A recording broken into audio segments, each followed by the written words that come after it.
I'm headed down this narrow road, chosen by a few. And all that I know is you told me to follow you.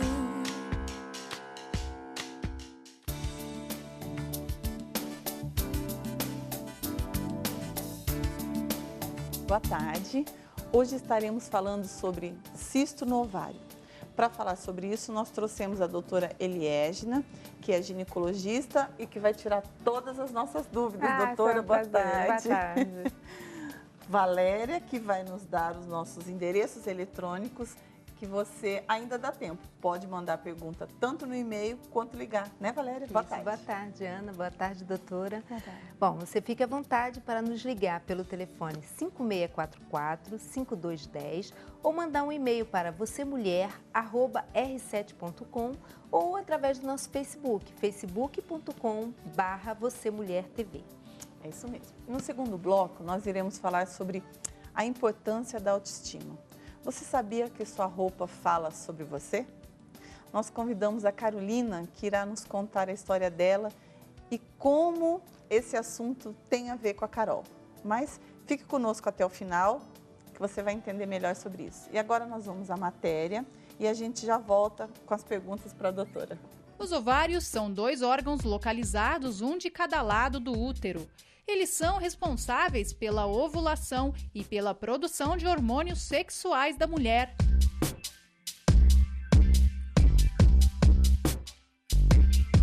Um ovário endurecido, parece um ovozinho de galinha e se fizermos um corte, você vai ver cheio de bolinhas dentro.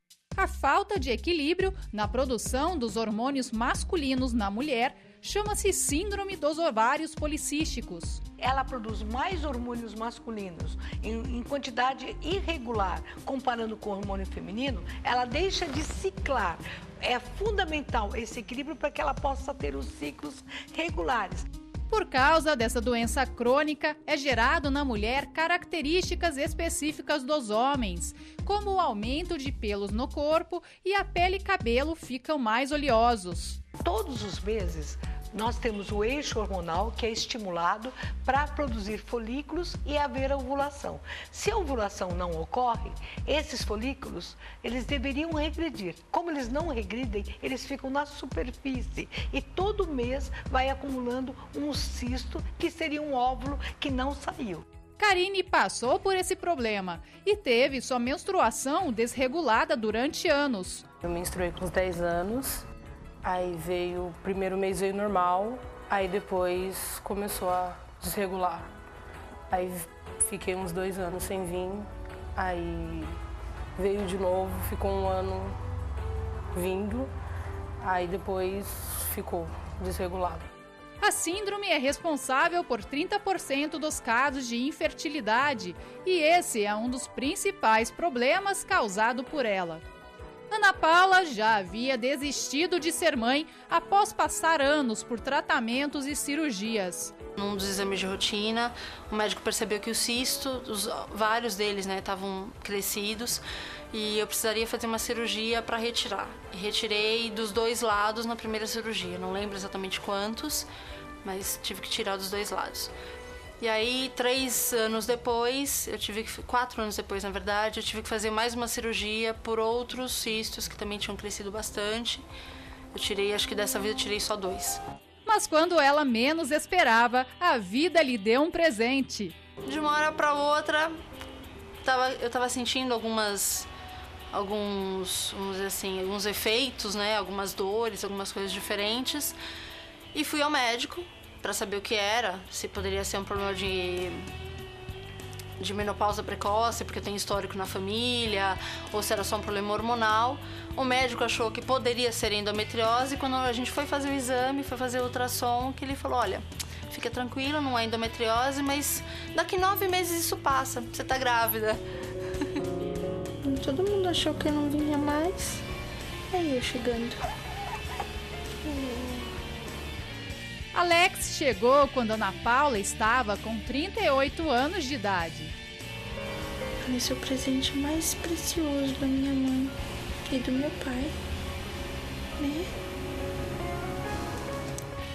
O final feliz, como vemos na história de Ana Paula, é cada vez mais comum entre as mulheres que têm e procuram tratar a síndrome dos ovários policísticos. Nós temos várias medicações que estimulam a ovulação. Então, as mulheres que têm ovários policísticos podem ficar muito mais tranquilas, porque os estimulantes da ovulação são muito conhecidos e as mulheres podem hoje se utilizar dessas medicações. É o máximo, você chegar aqui de manhã ou de madrugada para acordar para dar mamar ou alguma coisa, ele abrir os olhinhos e sorrir para você, é demais.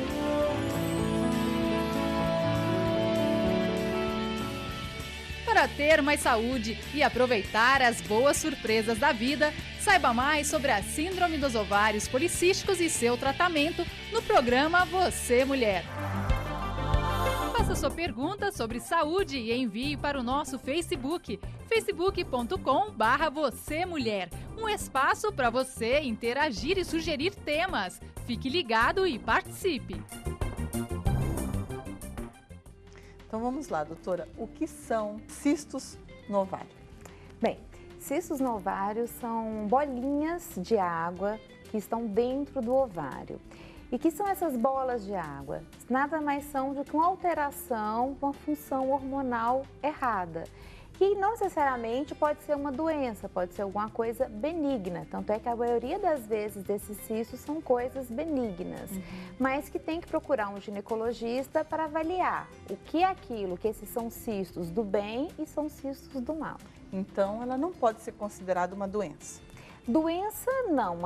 A questão assim, se a paciente entender que doença é uma coisa do mal, é uma coisa maligna, não necessariamente. Mas é uma doença no intuito de que pode ocasionar uma menstruação irregular, cólicas abdominais, dores durante a relação. Então, por isso que toda vez que faz um ultrassom e diagnostica um cisto no ovário, é importante passar no seu ginecologista para que ele possa avaliar se aquilo tem que ser tomado alguma conduta ou só uma observação. E as causas, elas ficam nisso mesmo? Só essa alteração na menstruação? Não, são além? Várias causas. Então, assim, pode ser uma menstruação irregular, que é um problema hormonal, pode ser o que a gente chama de síndrome de ovário policístico, que também é uma doença hormonal, pode ser um câncer, então pacientes idosas ou pacientes jovens também podem ter câncer de ovário e que algumas formas deles também são cistos ovarianos, e uma doença muito comum que é endometrioma, que no caso é a endometriose dentro do ovário e que também o formato dele também são cistos. Então cada cisto e cada paciente, cada história tem que ser levada em específico cada caso. E aí o médico vai avaliar. Doutora, e a senhora falou que é bolinhas de líquido, de né? líquido. Até que tamanho pode atingir? Então, tem vários casos, até 10 centímetros. Então, o que a gente preconiza é o seguinte, que mais ou menos até 5 centímetros não se faz nada. De 5 a 8 ou de 5 a 10, aí o médico tem que tomar algumas atitudes, ou seja, tomar algumas iniciativas. Não necessariamente essas iniciativas seja cirurgia, às vezes um remédio, às vezes uma orientação para paciente. E acima de 10 centímetros, aí tem um risco maior cirúrgico, porque como é uma bola de água, tem um risco de romper e essa água cair dentro da barriga e sentir fortes dores, tem um risco de torcer. Então, aí, acima de 10 é um potencial cirúrgico. E ele pode virar, então, câncer? O cisto não. O cisto ele não vira câncer. Tem alguns tipos de cistos ovarianos, alguns tipos específicos e que às vezes está associado a alguma formação maligna, que é algum câncer de ovário. Mas a grande maioria dos cistos ovarianos, eles são benignos, eles são do bem, eles não viram câncer. Então, é uma pergunta até que a gente estava comentando no intervalo, né? Qual é a diferença do ovário policístico para o cisto no ovário? Porque a gente acha que é a mesma coisa, né? É verdade. Não. O ovário policístico nada mais é do que um ovário repleto de várias bolinhas de água, ou seja, vários cistos no ovário. Tanto é que o próprio nome, ovário policístico, vários cistos no ovário. E esse ovário policístico, normalmente ele está associado a algum problema de resistência insulínica. Então, ou seja, essa paciente ela tem um excesso de pelo, ela tem uma irregularidade menstrual, ela tem excesso de espinha, são pacientes mais obesas, com dificuldade de engravidar, que entra numa síndrome metabólica devido a essa resistência à insulina. Já o cisto no ovário qualquer, eu fiz um ultrassom, deu um cisto no ovário.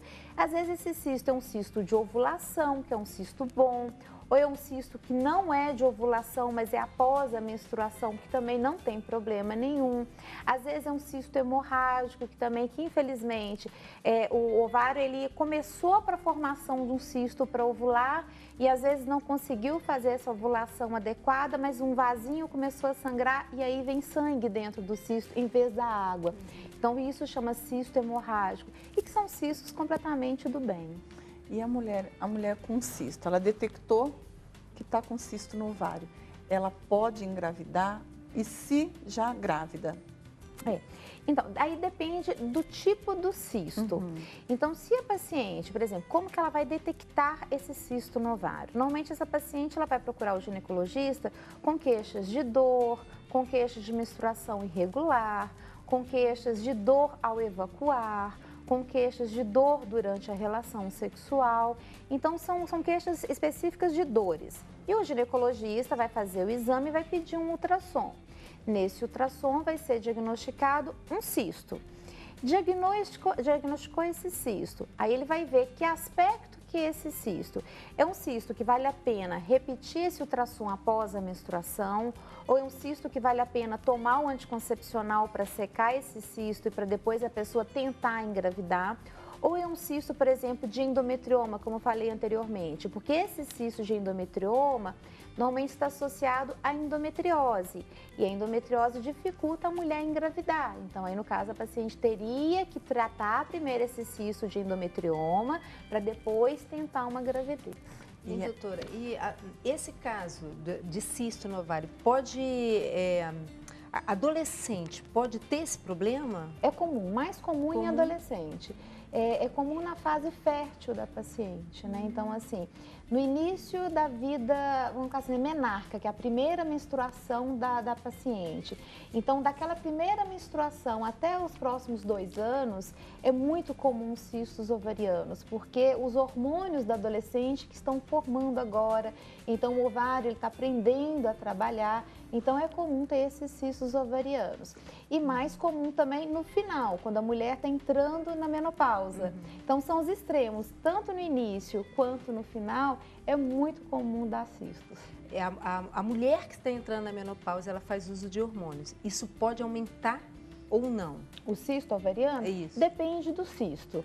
Então, normalmente, o uso da terapia de reposição hormonal, em alguns casos, até melhora os cistos. Então, em vez de piorar, até melhora, porque nada mais é do que hormônio.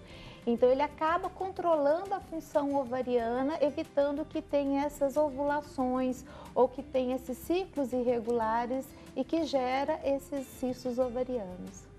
Então, doutora, não necessariamente ela detectou o problema, ela tem que operar. Não, né? não precisa. A grande maioria dos cistos, voltando a falar, são cistos benignos, que a grande maioria tem e nem sabe. Só sabe porque fez ultrassom.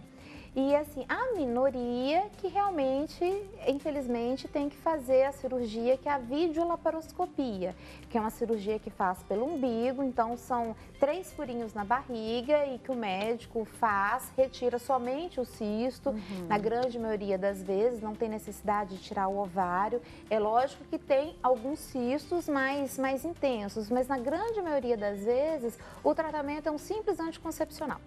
Então não tem jeito, a mulher estando no momento fértil, né, ela começou a menstruar, ela já tem que se cuidar porque não tem idade, né? Que eu escutei a senhora falando com a Valéria, não tem idade, né? A mulher, desde que ela comece a menstruação, ou seja, comecei a menstruar, tem que procurar um ginecologista. Então, procurou o ginecologista, viu como é que está o crescimento do útero, do ovário, se está funcionando adequado. É importante a paciente saber quando que ela está ovulando, e para saber que ela está ovulando, ela não pode usar o anticoncepcional, porque o anticoncepcional, ele não deixa que a paciente ovule. Então, ela não ovulando, ela vai ter menos cistos. Então, o tratamento para cisto é o anticoncepcional, mas aquelas pacientes que optam em não utilizar o anticoncepcional, ela vai falar, olha, mais ou menos no 14º dia do meu ciclo eu sinto uma cólica, ou à direita ou à esquerda. Isso é nada mais do que um cisto, que é o cisto da ovulação. Então, nós vamos ao intervalo e a gente já volta. Onde chega essa água, meu Deus, que chega o teu espírito, que chega o teu poder para curar, que chega o teu espírito para libertar. Um tratamento inovador, revolucionário, que liberta e transforma vidas. Essa água tem curado muita gente, mas muita gente. Um remédio de fé que se espalha pelo Brasil para provocar uma explosão de milagres. Sejam limpos, purificados, de forma que o teu povo seja são. São resultados extraordinários. São Paulo. Faz 6 meses que eu tô com problema na dor de cabeça. Eu já procurei neurologista. Eu tô tomando medicamento muito forte mesmo. Eu vim pra igreja querendo vomitar no carro, né? E eu falei pro meu marido, não tô aguentando de dor. Fecha os olhos. Pode abrir os olhos. Procura dor. Hã? Não tá mais doendo porque eu comecei a determinar. A hora que o senhor mandou tomar água, eu já... Cadê? Mexe aí. Não tá, doía a nuca, doía tudo. Sumiu agora? Sumiu porque eu subi com muita fé. Agora? Fé, agora. Tua fé te salvou. Rio de Janeiro. Eu, em 2012, fiz uma cirurgia na mama, retirei um nódulo. E os laudos estavam tudo normais. Eu levei a vida normal durante 3 meses. Comecei a sentir dor na cirurgia, voltei na médica. A médica pediu novos exames e foi diagnosticado que eu estava com câncer grau 2, que é um câncer raro para a minha idade. Já a médica falou assim, ó, a gente vai operar, mas eu não te dou muita possibilidade não. Fiz a cirurgia de novo e a médica falou para mim, olha, agora vamos partir para quimioterapia. Aí fiz 5 sessões de quimioterapia. Toda sessão que eu ia com a água. E antes de começar a sessão, eu tomava água. Eu falava, meu Deus, eu tô fazendo isso aqui, mas eu não aceito. Aí voltei na médica novamente. Ela pediu outros exames. Eu falei, doutora, a senhora pode pedir quantos exames a senhora quiser. Eu não tenho mais nada. Aí ela, não, mas você estava com metástase, você já estava num grau muito avançado da doença. Eu falei, doutora, pode pedir porque eu confio no Deus que eu creio. Quando ela viu, ela falou assim, não acredito. O que foge da medicina pra mim não acontece. Eu falei assim, mas isso aqui é o poder de Deus. Cadê o câncer? Sumiu. Sumiu, olha aí, ó. Rio Grande do Sul. Eu tô com uma prótese fraturada, uma prótese de quadril. Fez o tratamento com a água? Com a água. E agora? Agora eu não tenho mais dor. Então levanta a muleta e caminha aqui pra gente ver. Tá aqui, pessoal. Aqui, gente. Esse é o nosso Deus. Piauí. Eu passei a noite sentindo dor no meu pescoço, não conseguia dormir. Passei a noite virando o travesseiro de um lado para o outro para ver se amenizava a dor. E eu orava ao Senhor, disse, Senhor, mas pela manhã eu vou para a casa do Senhor. E eu creio que quando eu beber da água, que vai vir com o elemento de Israel, tenho certeza e fé que eu vou ser curada. E quando eu entrei aqui, que eu tomei da água, graças a Jesus Cristo, que eu fui curada. Mato Grosso do Sul. Um problema muito grave na coluna. Muito grave? Fazia 3 meses que eu fiquei de cama. E agora bebeu da água, não sente mais? Não. Não podia fazer isso? Bem forte pro nosso Deus, a sua fé te curou. Goiás. Eu tinha surgido umas feridas aqui, grande na minha cabeça, aqui nessa região da nuca. Aí eu usei a água, secou, no máximo 2 dias secou. Eu tenho usado dessa água. Eu mesmo, particularmente, tenho usado dessa água lá em casa. Eu coloco a água lá e bebo a água. Assim como também a Esther, nós estamos usando dessa água. Cada vez mais forte, cada vez mais poderoso. O tratamento com a água chegou para ficar. E neste domingo, prepare-se para uma explosão de milagres. Às 9h30, Avenida João Dias, 1800, em Santo Amaro. Ou em uma Universal próxima de você. Você pode mandar a sua dúvida sobre diversos assuntos, pedir orientação ou fazer um desabafo. Envie seu e-mail vocêmulher@r7.com.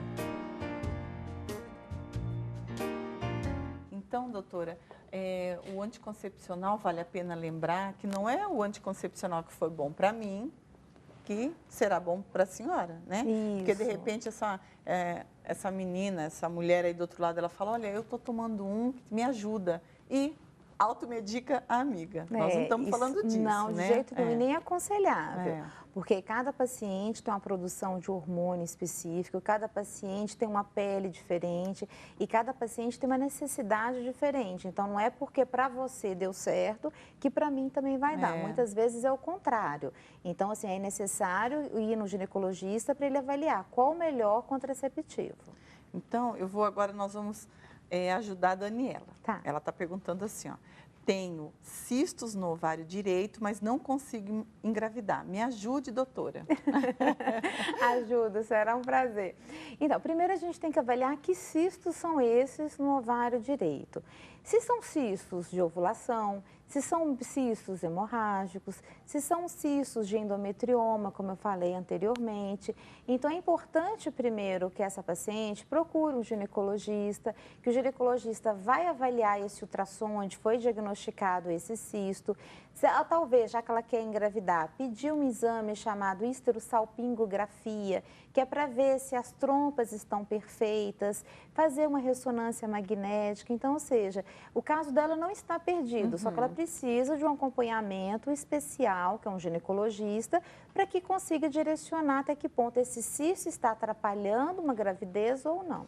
Porque, né, não necessariamente, mas existem mulheres que querem ter filho. Lógico. Né? E aí fica essa questão, por que que eu não consigo engravidar? Mas, de repente, vale a pena esses cuidados aí, né? Porque assim, é muito fácil falar que o cisto é o único culpado da falha de gravidez. E muitas vezes não é, às vezes é alguma doença mais séria e que gosta de culpar um pobre coitado de um cisto.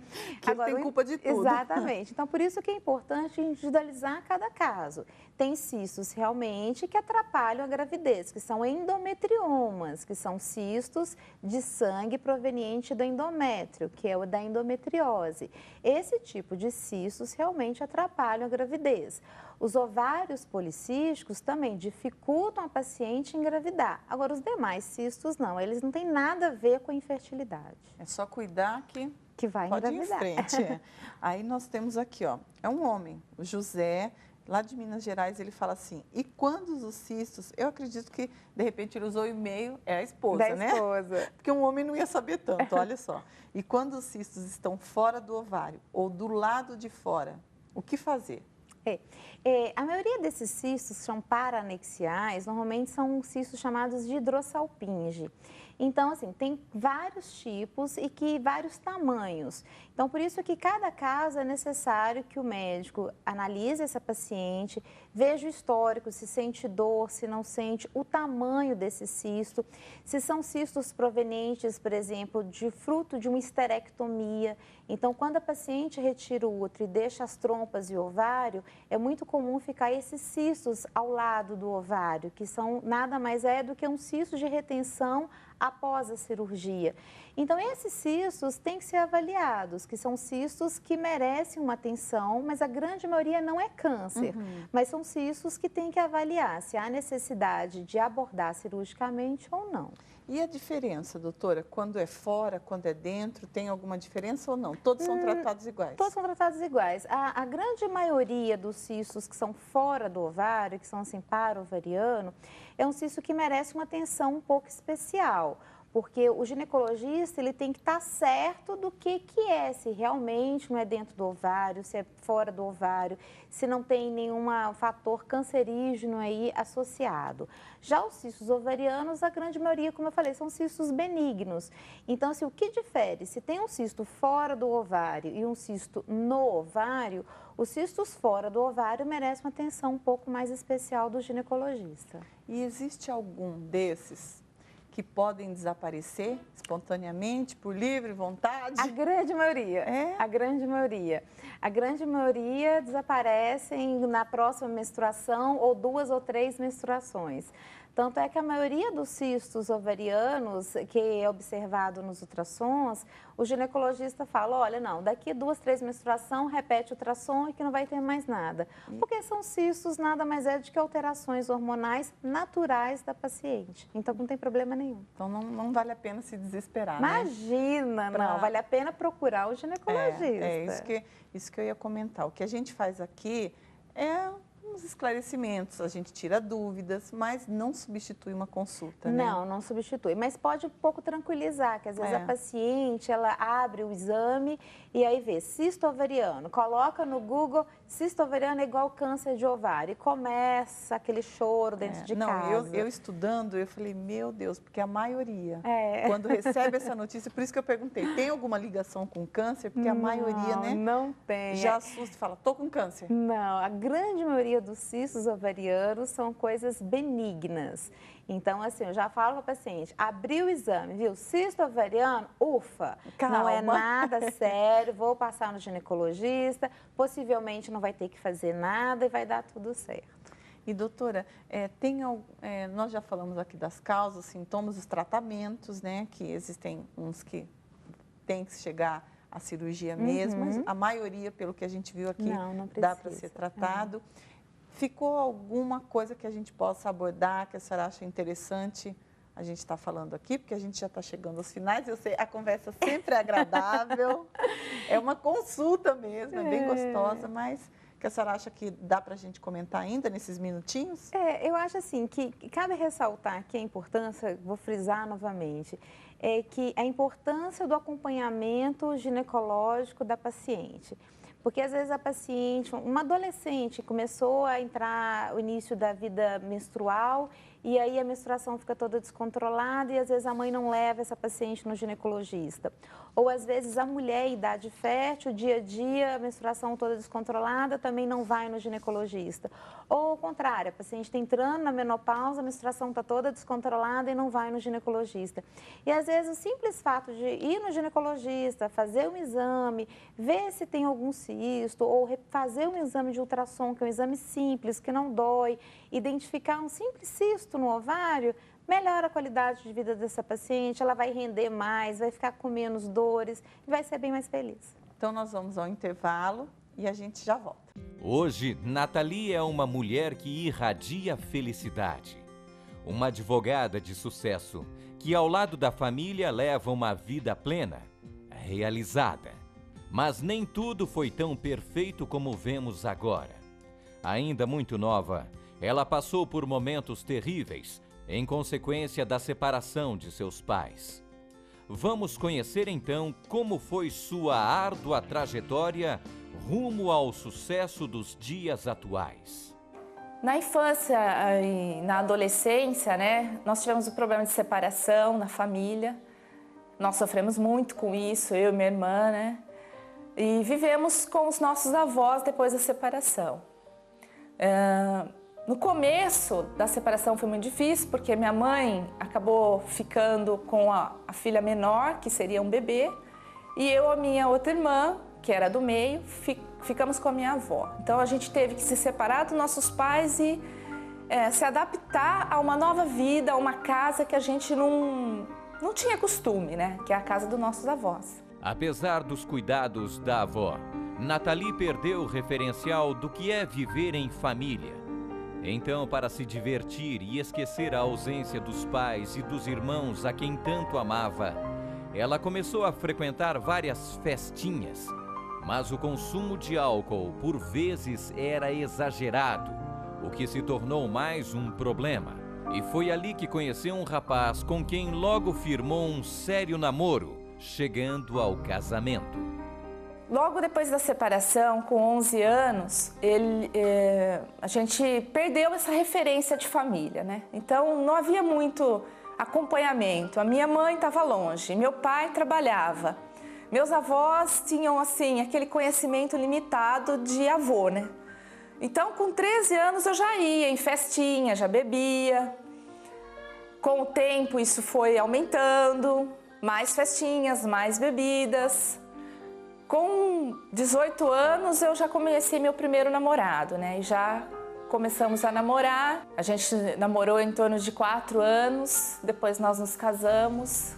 Agora sim, Nathalie acreditava que estava formando a família dos sonhos, onde resplandecia o futuro de paz e muito amor ao lado do homem amado.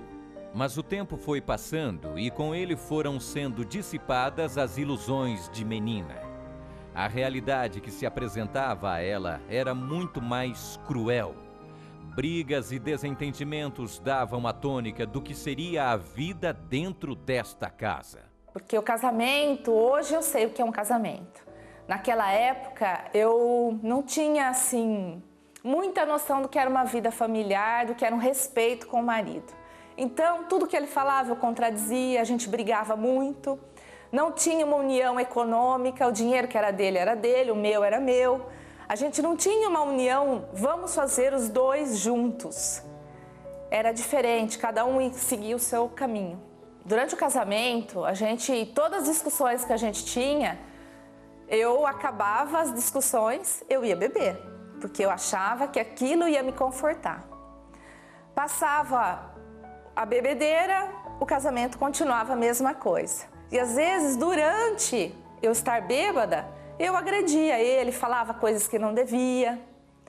Até que cheguei ao momento de me separar. Com 29 anos, eu já pedi a separação. A separação não estava nos planos de Nathalie. Quando, no entanto, foi consumada, ela não teve estrutura para aguentar e sucumbiu a uma terrível e profunda depressão. A partir daí, uma ideia fixa passou a dominar seus pensamentos: suicídio. E assim eu comecei de novo a minha vida, só que dessa vez sozinha. Porém, eu não tinha estrutura emocional para tanta responsabilidade. Me sustentar, não ter mais um marido, isso tudo foi me deixando com a depressão. A depressão foi o período pior da minha vida. Foi aonde eu tive que... Muitas vezes eu pensei em me matar. Muitas vezes. Muitas vezes, os remédios que o médico dava para eu tomar, eu pensei em tomar tudo para me matar. Muitas vezes. Não queria comer.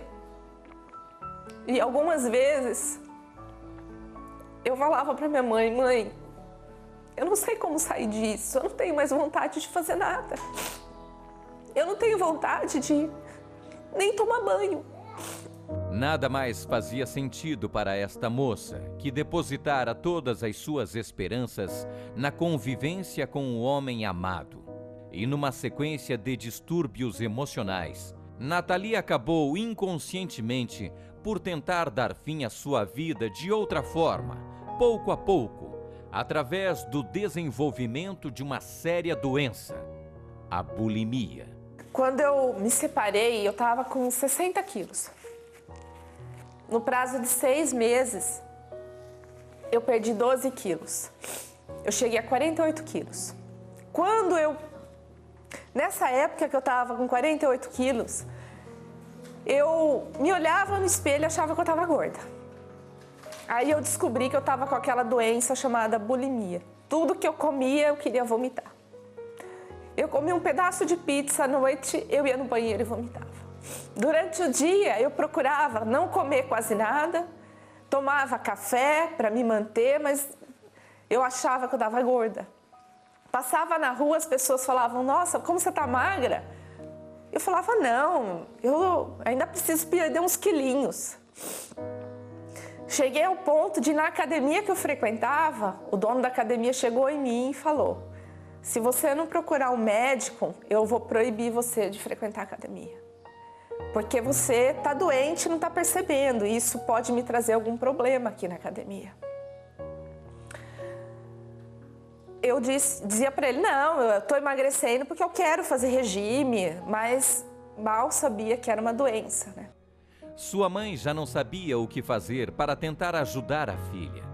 Procurar a cura da alma pareceu-lhe a única saída. Então, movida por uma força sobrenatural, elas chegaram até a Igreja Universal do Reino de Deus. Eu falei, então vamos na Igreja Universal, aonde é? Ela falou, olha, perto do seu apartamento. Eu falei, então vamos. Subimos no carro e fomos. Lá eu fui recebida pelo homem de Deus, ele fez uma oração por mim, conversou assim longamente comigo, me orientou a participar de todas as reuniões. A cada reunião frequentada, Nathalie aprendia algo novo que, com sede de mudança, de imediato colocava em prática. Não demorou nada para que resultados surpreendentes pudessem ser notados. A depressão que por tanto tempo lhe roubou a paz, deu lugar à alegria e vontade de viver. Curada em suas emoções, Nathalie pôde enfim se permitir um novo amor. Juntos então, em ideias e pensamentos, o casal partiu em busca da realização de seus sonhos. Então, depois que eu comecei na igreja, consegui me libertar da depressão, eu consegui a ter um norte na minha vida, comecei a ter Deus me orientando em tudo. Aí eu pedia, orava, fazia campanha, e aí eu consegui ter meu primeiro imóvel, que era minha casa própria. Nossa, esse foi uma maravilha. E foi o tempo também de eu me reestruturar emocionalmente, porque eu não queria mais ter um casamento como eu tive. Um casamento morto, que não tinha respeito. Foi aí que eu resolvi pedir para Deus um marido. Só que aí eu falei assim, Senhor, eu quero um marido que eu não tenha problemas, uma pessoa que me entenda, tenha os mesmos gostos que eu. Foi aí que eu conheci o Flávio, e aí a gente se conheceu em janeiro, em dezembro a gente se casou. Quando a gente se casar, em seguida eu queria ter um filho. Você topa, né? Você quer ter também um filho? Ele falou, nossa, eu quero muito ter um filho. E aí a gente, assim, eu engravidei na lua de mel. Nós casamos no dia 22, no dia 25 eu estava grávida. Hoje, Nathalie é uma mulher completamente diferente.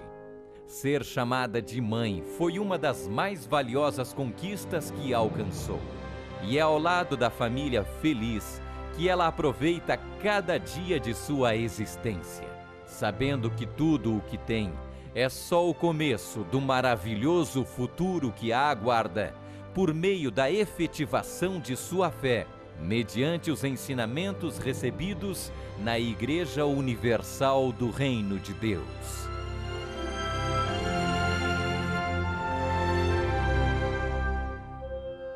Hoje nós vamos falar sobre a autoestima da mulher. A maneira que ela se veste, a gente sabe que fala muito sobre a gente. E às vezes, sem perceber, essa vestimenta está falando de uma forma negativa. E é sobre isso que a gente vai falar hoje com a Caroline. Boa tarde, Carol. Boa tarde, Ana. Tudo bem? E a forma que você se vestia era exatamente isso, né? Exatamente. Eu passava uma imagem totalmente negativa da pessoa que eu realmente era. Mas teve um começo. Teve um começo. Teve um começo. Teve E começou um começo. com quantos anos isso? Em torno dos 7 anos, né? Eu sofri um trauma, que foi um abuso, e aquilo deixou marcas, assim, em todas as áreas da minha vida, inclusive na minha aparência, né? Porque eu entrei num período de ostracismo, eu me fechei no mundo, numa redoma de vidro. Eu fiquei com medo das pessoas, com medo de atrair olhares, achava que até de certa forma o que havia acontecido foi minha culpa. Por isso, eu optei por me vestir de uma maneira um pouco diferente das demais, né? Mas nessa época, 7 anos, você estava na escola. Estava na escola. E aí, como era isso na escola? Como refletia essa sua maneira diferente das outras meninas se vestirem? A reação das meninas, não só das meninas e dos meninos também, era me isolar. Porque eu não era muito parecida com elas, não gostava muito de rosa, das peças femininas que elas usavam, não. Eu gostava de moletom, camiseta, tênis e era isso. Mas antes desse trauma, você tinha uma vida normal. Tua mãe ajudava na... Minha mãe que me vestia, né? Então era cheio de flu-flu, vestido, cheio de laços, cheio de né? laços, exatamente. Mas aí veio esse trauma. Que mudou tudo. E aí eu acredito que então a sua convivência na escola era difícil. Era difícil, eu era muito tímida e queria ficar à margem das demais crianças, né? Mas elas não. Elas me procuravam, mas não para ser amigas, mas praticavam bullying constantemente. O famoso bullying, exatamente. E aí isso trazia mais revolta, né, Valéria? Não tem jeito. Hein, Carol? E você se sentia protegida quando você se vestia dessa forma? Eu me sentia. Eu achava que, de algum modo, eu não iria atrair olhares. As pessoas não iriam me enxergar ali, com as roupas escuras, largas, masculinas, eu estaria ali no meu mundo mesmo. E isso acontecia, mas só que de uma forma você atraía outro tipo de crítica. Sim, uma crítica negativa tão pesada quanto, né? Tão pesada Porque quanto. tentando se esconder de um problema, mas abrindo uma porta enorme para outro problema. Para outros problemas, né? Com certeza. Porque aí passou essa fase de escola, veio a adolescência, você continuava assim? Continuava assim, no meu mundinho particular. E aí eu optei por usar preto e parei de soltar o cabelo. Não soltava o meu cabelo. Eu acredito que... Quer dizer, cada vez mais você foi se afundando Fui me afundando. Cada vez mais eu queria ser ninguém. Era assim. E seus pais? Sua mãe, que antes tinha uma bonequinha cheia de flu-flu, agora um jeito mais masculino, mais fechada, mais introvertida? Demorou um tempinho para notar, mas quando ela percebeu, né, foi aquela fase da adolescência, que as meninas estão, né, super vaidosas, cheias de... descobrindo o mundo da maquiagem, o mundo dos penteados, das roupas, do salto até, né? Por que não? Mas eu não era assim. Aí ela ficava, não, mas por quê, né? Comprava peças assim, saias, vestidos, cores mais alegres, mas eu não conseguia. Deixava lá. Nem tentava? Nem tentava, para agradá-la. Aquilo era uma coisa assim, abominável aos seus olhos. Abominável, exatamente. Porque te fazia lembrar o passado. Me fazia lembrar o passado, E exatamente. tudo que lembrasse, você queria apagar. Queria apagar. E eu acredito, então, que o seu ciclo de amizade era mais restrito. Muito restrito. Se resumia nos amigos dos meus irmãos e nos parceiros do futsal. Quer dizer, sempre para esse lado masculino. Sempre. Não? Sempre. As amigas... A influência dos irmãos, porque você tinha, são em 5 e 4 meninos. 4 meninos, exatamente. Você uma queria... influência direta. Eu, que bonito seu tênis, vou comprar um igual. Era assim. Quer dizer, para ajudar, ainda tinha em casa 4 homens. E o meu pai, 5. 5 homens. Exatamente. A influência feminina lá em casa, ela não tinha tanta força, né? E aí, quer dizer, já existia um problema dentro de você. Exatamente. As aí circunstâncias fora estavam colaborando para que continuasse naquilo. Exatamente. Tudo acarretou para cada vez mais eu me afundar nesse estilo mais... Nem sei como definir. Problemático, né? Difícil. Com certeza. Carol? Mas aí veio essa adolescência, você via as amigas namorando, você chegou a ter vida sentimental nessa época ou não? Cheguei. Cheguei a ter.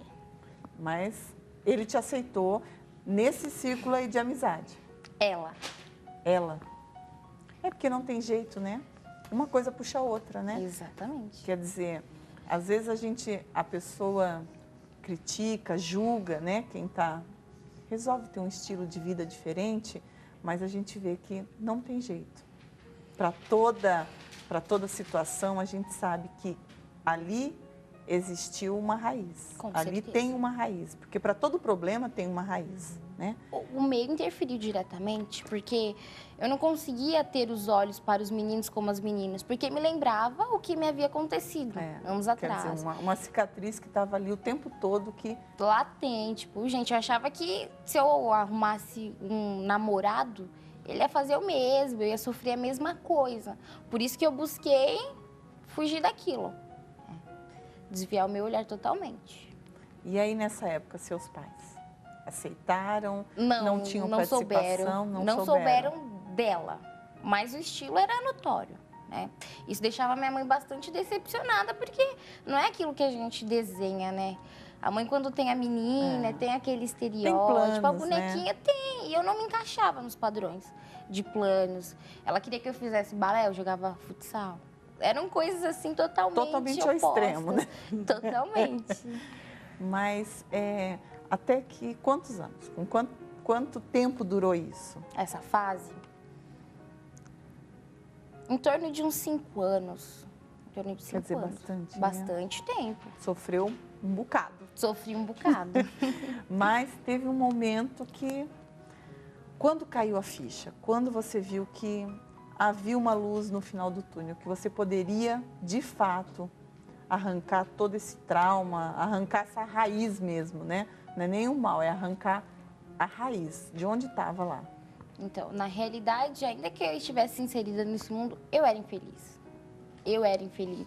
Eu tinha um vazio muito grande, que não conseguia preencher com as minhas escolhas, né? Aí, sofreu, e um dia caiu a ficha. Exatamente. Num dado momento, eu tive a oportunidade de me curar primeiro interiormente, porque é aquilo, é verdade. O que está dentro reflete no que está fora. E por dentro eu estava destruída e por fora era o reflexo. Então eu me encontrei na realidade. E o meu interior ele foi sendo curado, construído, reconstituído. Eu descobri na realidade um amor. E esse amor, ele me fez ter amor por mim também, né? Ele me fez descobrir o meu valor, né? A preciosidade, né? Que ainda que eu não me encaixasse exatamente nos padrões do mundo, mas eu tinha o meu valor. E eu tinha muitas descobertas, eu tinha um mundo, eu tinha um leque de opções. Cabia a mim lá, ó, vai, descubra. Agora Carol, contigo. agora você falando, e é exatamente isso, né, Valério, que o mundo dita. Nós não somos obrigadas a ter um padrão, né? Não é porque está na moda usar isso que de repente combina comigo, né? Ela tem que descobrir o que fica melhor nela. Ela sabia que aquele estilo não era o melhor. Não é. Mas aí ela começou a descobrir o que vai encaixar na minha vida, que vai me fazer ser mais... Porque ela é linda, né? Mas ser não, mais ela bonita, falando, né? eu falei, meu Deus, não dá para... Não né? dá para Olha imaginar. como que... Por isso que a gente convida a mesma pessoa a ter um antes e depois, porque o depois é algo maravilhoso. Que a Carol contando, eu tô aqui, meu Deus, ela é tão bonita, eu não consigo imaginar ela de uma outra forma, não ser assim. Tanto que eu falei, posso chamar de Carol? Porque ela é tão meiga, delicadinha, que eu falei, não vejo outra maneira. Mas é que o que a gente tem que ter mesmo é esse autoconhecimento, né? Se descobrir mesmo e reconhecer e saber que dentro de cada uma de nós existe um valor, que é a sua personalidade, é o seu jeito. E não são as pessoas de fora que vão ditar o que eu tenho que ouvir, o que eu tenho que assistir, o que eu tenho que vestir, né? Porque não se encaixa. De repente, a gente vê que às vezes a gente encontra uma pessoa de 30 anos se vestindo de uma forma de 20. E ao contrário, a gente encontra uma de 20 se vestindo como uma de 30. E por que isso? Porque a pessoa fica nesse afã de se encontrar. E aí, quando você se encontrou, acabou. Acabou. Né? Não precisei me basear na imagem de ninguém, nos estereótipos que a mídia vendia, que ela ditava, ó, você tem que ser assim. Não, eu fui me descobrindo, eu fui me valorizando, eu fui vendo, poxa, aqui tá bom, não, aqui eu posso e preciso melhorar, não, aqui eu tenho que mudar nisso. E eu fui me conhecendo, realmente, foi o autoconhecimento que fez toda a diferença. Mas daqui a pouquinho, peraí, já vamos continuar. Agora a produção está pedindo um intervalo, então vamos ao intervalo e a gente já volta. Viver neste mundo é uma batalha constante. Ansiosos pelo futuro ou presos ao passado. Enfrentamos momentos de dor e conflitos, desafios, decepções e injustiças. Como suportar os revés da vida? São muitas as ideias e teorias. Mas o que fazer diante do impossível? O Pão Nosso para 365 dias, do Bispo Edir Macedo. Um livro com mensagens de fé para cada dia do ano, que irá ajudá-lo no seu cotidiano, dando as respostas que você precisa para um ano de vitórias e conquistas. Adquira através do site www.arcacenter.com ou de segunda a sexta, das 9 horas da manhã às 5 da tarde, pelo telefone 21 2461 0060. Então, Carol, vamos lá. Aí começou a mudança. Começou a mudança. Você recebeu o quê? Foi um convite? Foi um convite de uma amiga da sala, da classe, que eu me observava e via que eu não era realmente feliz. E ela me mostrou uma fórmula. E eu falei, olha, não tenho nada a perder, né? É isso que eu ia te perguntar, você resistiu ou não? Não. Não? Não. Já estava cansada, né? Estava cansada. Engraçado, porque era uma adolescente, mas já estava com a vida, minha vida já estava por aqui. E aí eu aceitei de primeira, fui. E foi a partir dali que começou essa mudança. E aí quando você chegou lá? Porque aí você deve ter chegado da sua forma, da minha até forma. então, natural de se vestir. Exatamente. Alguém te discriminou? Você percebeu olhares diferentes, como na escola você tinha? Pelo contrário, foi ali que nasceu o desejo de voltar mais uma vez, e de novo, porque as pessoas me acolheram muito bem, me fizeram sentir iguais a elas, assim. Foi um valor muito grande e aquilo me chamou a atenção, porque aí fora não era bem assim. Aí fora eu era rechaçada, colocada de escanteio, e ali não. Eu tive uma atenção especial. E aí você foi indo, e é esse gostinho mesmo de quero mais, quero né? Mais, quero mais, exatamente. E aí foi indo? Fui indo, fui me descobrindo, e eu descobri o amor que mudou a minha vida. Que foi o amor do Senhor Jesus. Ele fez uma limpeza no meu interior. Primeiro. Essa limpeza foi arrancando aquela raiz, aquele trauma que você carregava. Exatamente, limpou tudo. Foi aos poucos, demorou um pouquinho, mas... Não, é legal você falar isso, né, Valéria? Para a gente mostrar para as pessoas que não é do dia para a noite, né? É um processo. Né? Então, a pessoa tem que permanecer. Quer dizer, você estava cansada, você já tinha sofrido anos e te apresentaram ali uma receita. Mas agora, quem tinha que executar, botar a mão na massa ali, agora era você, né? E eu coloquei a mão na massa. Não foi fácil, realmente, né? Várias vezes os fantasmas do passado vinham atormentar, não, mas olha, as pessoas, olha, não, você não se enquadra nesse mundo, não. Vão te aceitar. Não vão te aceitar. Você está querendo ser igual a todo mundo, mas você nunca foi assim. Pelo contrário. Esse é o seu jeito, fica assim. Quer dizer, aquela zona de conforto. Exatamente, né? A minha zona de conforto, a minha redominha. Mas aí foi se libertando, né? Foi indo, foi se descobrindo, mas ainda assim não foi suficiente, porque você viu que poderia ir além. Poderia ir além, faltava ainda uma coisinha, né? Algumas porque nessa coisinhas. época você o que? Hoje a gente te vê de saia bonita, mas você nessa época dessa libertação aí toda, ou quase toda, né? Porque nós vamos contar que ainda sobrou um pouquinho. Uns 30% aí. Você já vestia saia, já se sentia bem? Não usava saia ainda? Não, de forma alguma. Saia, maquiagem, esmalte, rosa. E uma coisa simples e banal, para a maioria das mulheres, eu tenho certeza, soltar o cabelo. Aí um cabelo tão lindo. Ele vivia preso, quer dizer, amarrado. Você já na igreja. Já na igreja. Mas ainda tinha uma reserva ali ainda. Tinha uma reserva, mas era uma coisa minha, né? Eu tinha medo. Mas será que vai dar certo? Eu acho que era muito além do que eu podia imaginar. Era lá. Tinha uma resistência. E ainda você permanecia, quer dizer, já tinha mudado bastante. Bastante. 70, você falou que sobrou 30, quer dizer, 70% ainda, né? Já estava. Mas certeza. ainda aí você viu que você podia ir além. Eu podia ir além. Podia exatamente. Ir além. E aí, por que a gente está batendo nessa tecla? Porque na Igreja Universal nós temos vários grupos. E agora nós também temos o grupo voltado para as mulheres. Mulheres de Deus, assim como a Carol. Pessoas de Deus, mas que querem mais, querem ir além. Então, a Carol teve o convite ou foi apresentada a esse grupo. Exatamente, me foi apresentado esse grupo e ali eu vi uma oportunidade de terminar a mudança que havia iniciado. Até uma mão amiga, né? Uma mãozinha de falar assim, vamos lá. Eu precisava de ajuda. Eu dou esse empurrãozinho. Porque ela ficava insegura, ela viveu a vida toda daquele jeito. E ela não sabia se encaixar. A gente vê que vai além de um problema espiritual, né? No caso da Carol, não era mais. né? Porque você já tinha se libertado daqueles traumas. Sim. Quer dizer, você já estava preenchida abundantemente. Abundantemente, né? Então, com certeza. você já estava bem resolvida. Mas faltava esse pouquinho aí, né? Que é da mulher. De repente, como a Carol, eu nasci assim.